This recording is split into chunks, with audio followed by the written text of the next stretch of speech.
O porta-voz do Conselho de Segurança Nacional dos Estados Unidos, John Kirby, declarou na tarde de hoje que o Brasil está papagaiando a propaganda russa e chinesa sem analisar os fatos. Fecha aspas. Essa declaração deve ser entendida como uma pista de qual será a reação de Washington e das principais lideranças europeias à postura brasileira. Milton Temer. Porque para mim ficou um pouco corrido, não ouvi. Repete, por favor.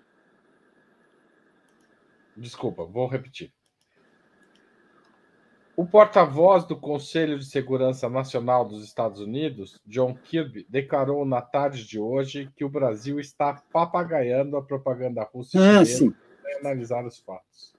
É uma pista do que Washington, de como Washington vai tratar essa história? Não, evidentemente, para Washington, qualquer posição que não seja de submissão absoluta ao Departamento de Estado americano é uma conspiração comunista. Evidente. Quando ele usa essa terminologia de baixo calão, quase de baixo calão, que estaríamos papagaiando, que diz... Não, ao contrário. A posição que o Lula tomou é uma posição contra a corrente do senso comum planetário, imposto pelo imperialismo americano a seus acólitos. A diferença é essa. Ou, de forma concreta, o que o Lula manifestou é, digamos, não é uma posição de neutralidade. Da mesma forma que não se poderia propor negociação de paz fechando o acordo com o voto que nós fizemos na ONU. Aquele voto da ONU, ninguém considerou que estava sendo papagaiada daquilo que os Estados Unidos propunha. Aí o Departamento de Estado achou muito bom. Não, está aqui, está conosco, é nosso aliado.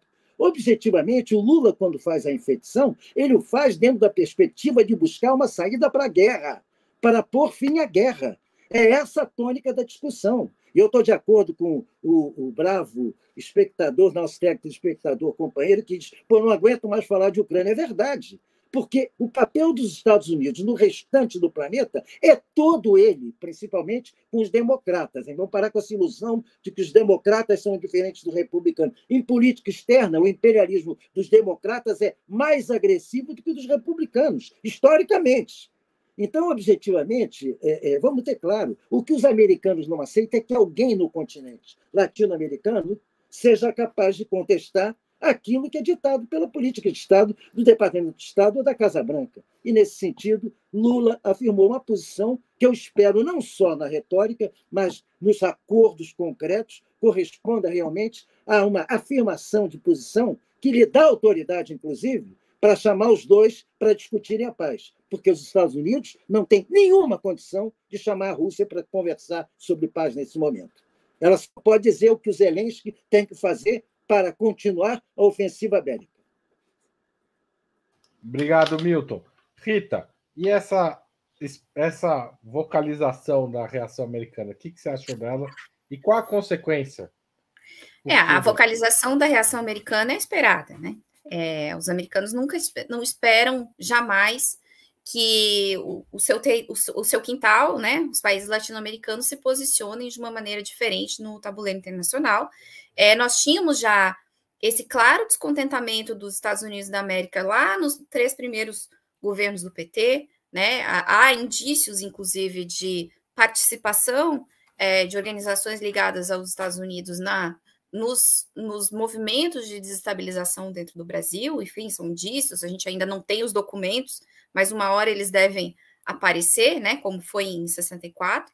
Então, há sim esse costume, vamos dizer assim, do Departamento de Estado americano de imaginar que os governos latino-americanos estarão alinhados ao Ocidente, ao chamado Ocidente.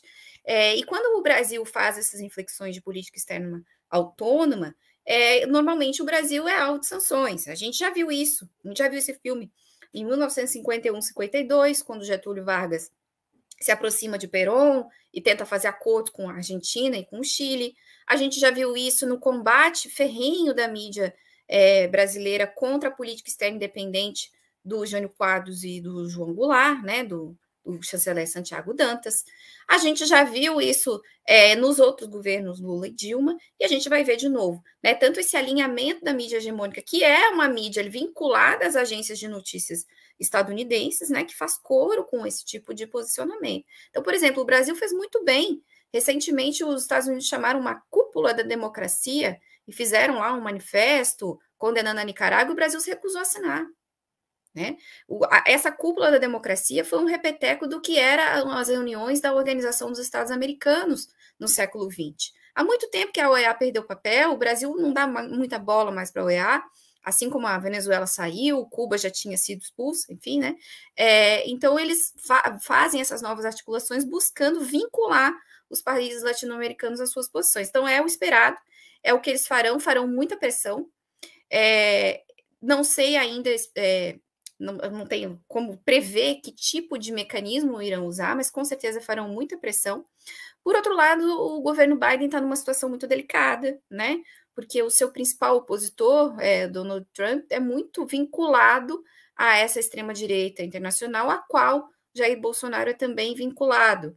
Então, o enfraquecimento do governo brasileiro atual, né, uma desestabilização do governo atual, pode ser uma sinalização ruim para o seu eleitorado dentro dos Estados Unidos. Então, o Biden está numa situação difícil, mas mesmo assim, eu acredito que os Estados Unidos farão um movimento, sim, de pressão. A União Europeia hoje soltou uma nota repudiando as declarações do Brasil em relação à participação da União Europeia na guerra da Ucrânia. Né? Então, há aí um movimento do chamado Ocidente em relação à posição do governo brasileiro. Provavelmente vão tentar nos chantagear com o acordo Mercosul-União Europeia, o que eu acho ótimo, porque aquele acordo é horroroso, né? O Brasil não devia assinar aquele acordo, mas eles vão tentar usar esse acordo como moeda de troca e algum tipo de ameaça em outras áreas, talvez Fundo Amazônia. Vamos ver o que é que vai vir aí pela frente, mas com certeza não vai ficar impune a nossa rebeldia.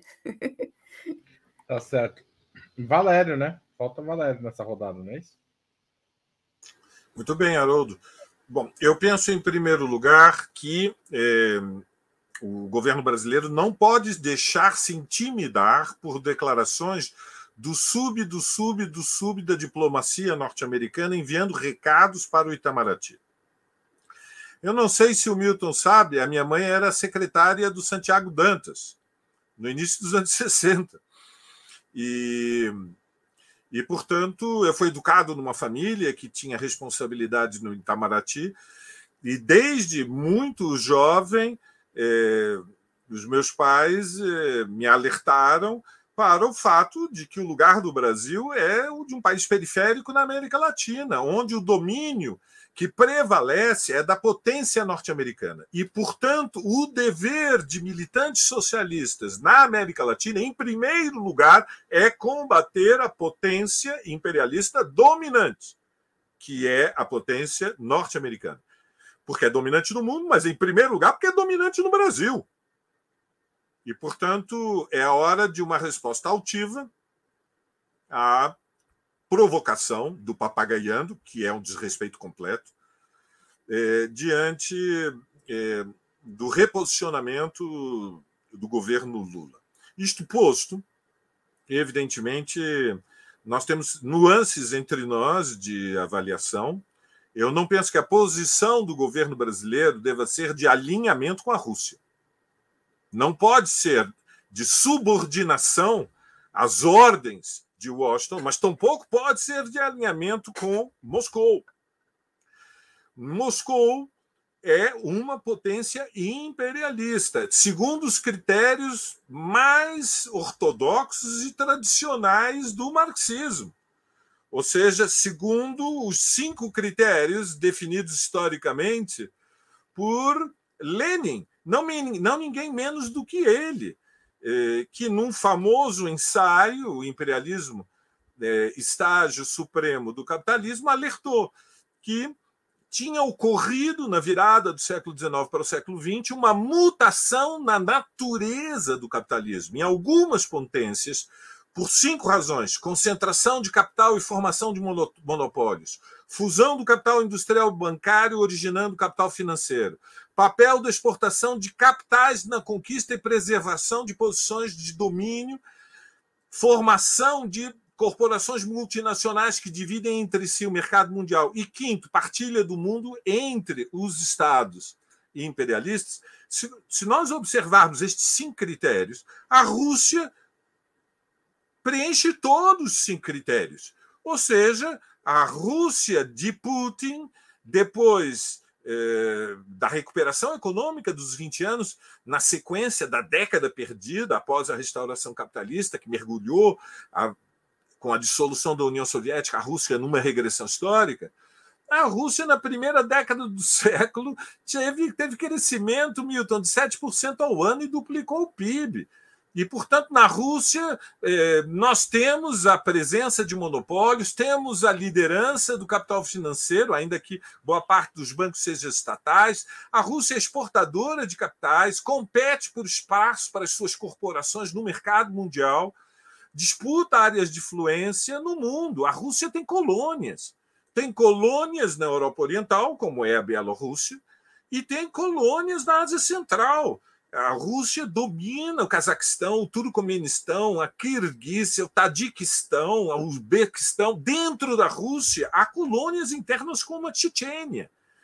E, por outro lado, o regime de Putin é o de é um regime bonapartista, é um regime autoritário. Ocorrem eleições, mas são eleições nas quais não há plenas liberdades democráticas. Portanto, a posição do governo brasileiro não é alinhamento com a Rússia.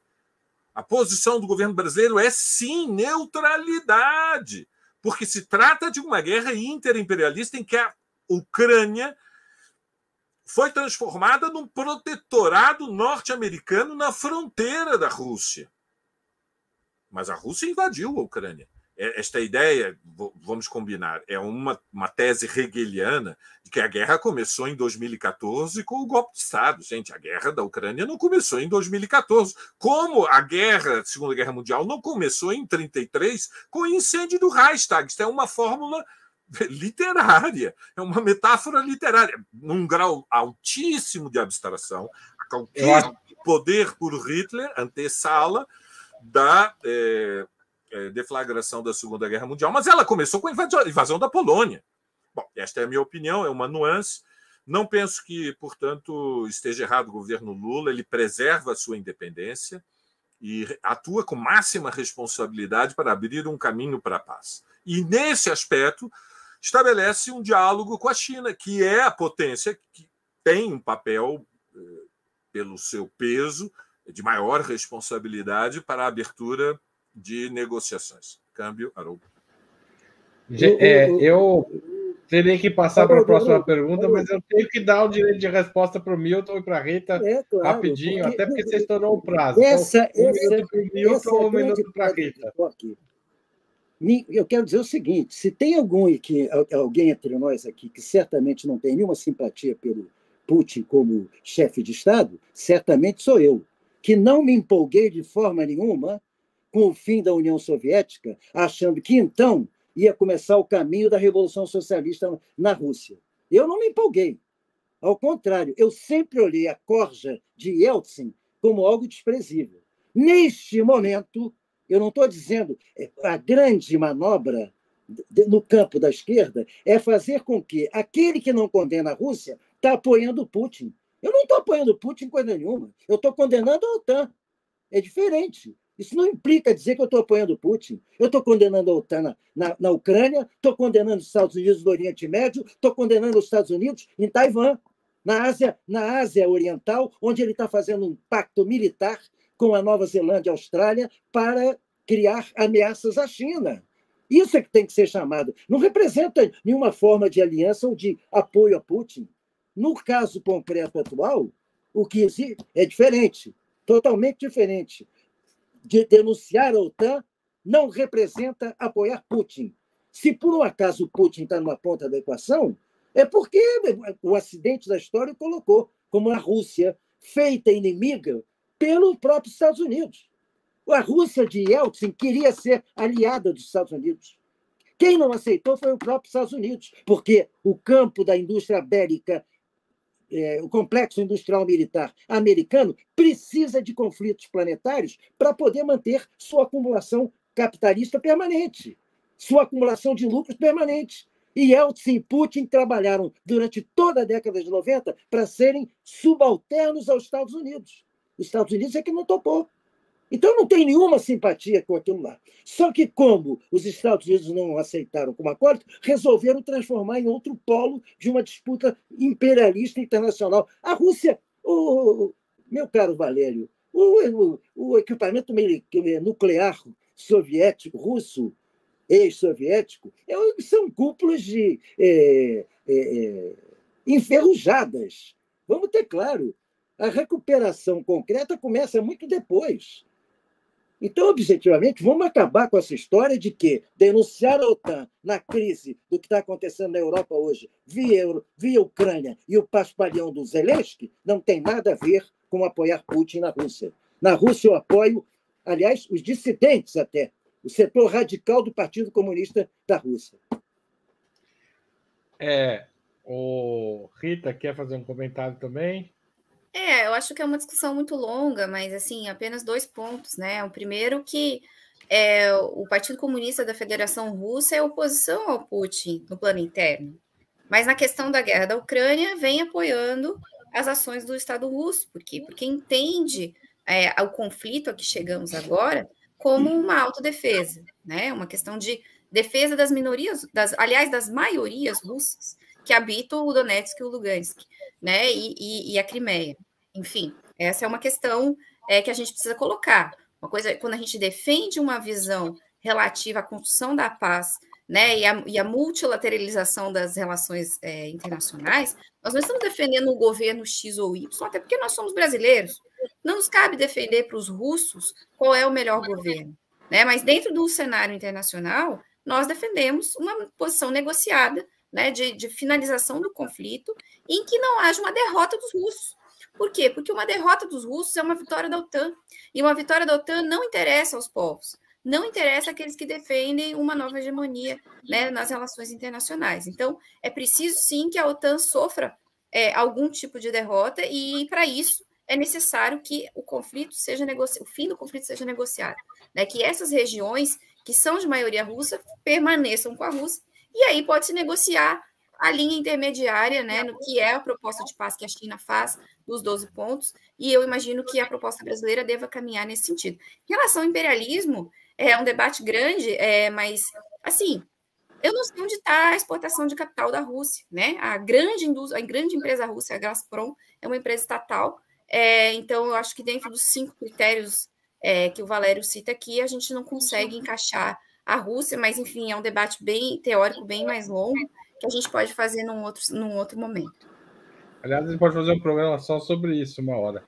Valério, você precisa acrescentar alguma coisa, porque você tem estourado o tempo, mas como o debate pegou fogo aqui, eu acho que preciso te dar essa chance de completar algum raciocínio aí que tenha ficado no meio. Não, eu acho bom nós fazermos um dia um programa sobre uma análise marxista, qual é a natureza do Estado russo. Só uma observação.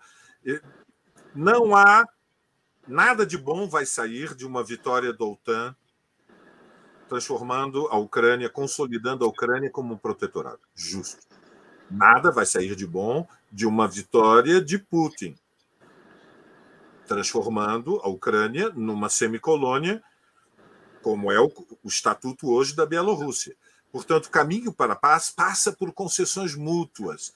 E a iniciativa do governo brasileiro é evitar que a guerra se prolongue indefinidamente, porque nesse momento não há nenhuma possibilidade de que se imponha uma vitória militar, seja de Kiev, seja de Moscou. Então, creio que nós podemos chegar a um acordo de que está bem o Estado brasileiro ao defender o caminho para a paz. Isso significa desafiar o governo norte-americano e sem assumir as exigências do governo de Moscou. E, portanto, pressionando também para que Moscou recue nas suas reivindicações. E, portanto, o exército russo tem que compreender se quisermos, o governo da Rússia, que a perspectiva de marchar até Kiev é uma insanidade, coloca a humanidade, a civilização, diante da beira do precipício de uma terceira guerra mundial. E não vejo como isto pode ser auspicioso, progressivo para a luta pelo socialismo no mundo, porque basicamente é entregar a Europa para toda a extrema-direita. A extrema-direita, Le Pen já ganhou as próximas eleições na França se o exército russo marcha sobre Kiev. Mas só esta observação. Mas, Valério, só uma coisa para ter acordo. Eu preciso ter claro o seguinte: não apoiar a ida a Kiev não implica em dizer que tem que entregar a Crimeia à Ucrânia, porque a Crimeia foi um presente do Khrushchev à Ucrânia. A Crimeia é russa. A Crimeia tem maioria absoluta de população russa, inclusive, e foi hostilizada pelo governo de Kiev. Então, o acordo a ser feito não é. Eu tenho que, claro, que não tem. Vamos parar a guerra. Agora, a concessão não é a que propõe os americanófilos de um lado, e eu não estou te colocando nesse campo, não. Não tem que devolver tudo para todo o território. A Crimeia não é território ucraniano, historicamente. A Crimeia é território russo que Khrushchev, entre os seus muitos erros, entregou à Ucrânia, então, uma parte da União Soviética.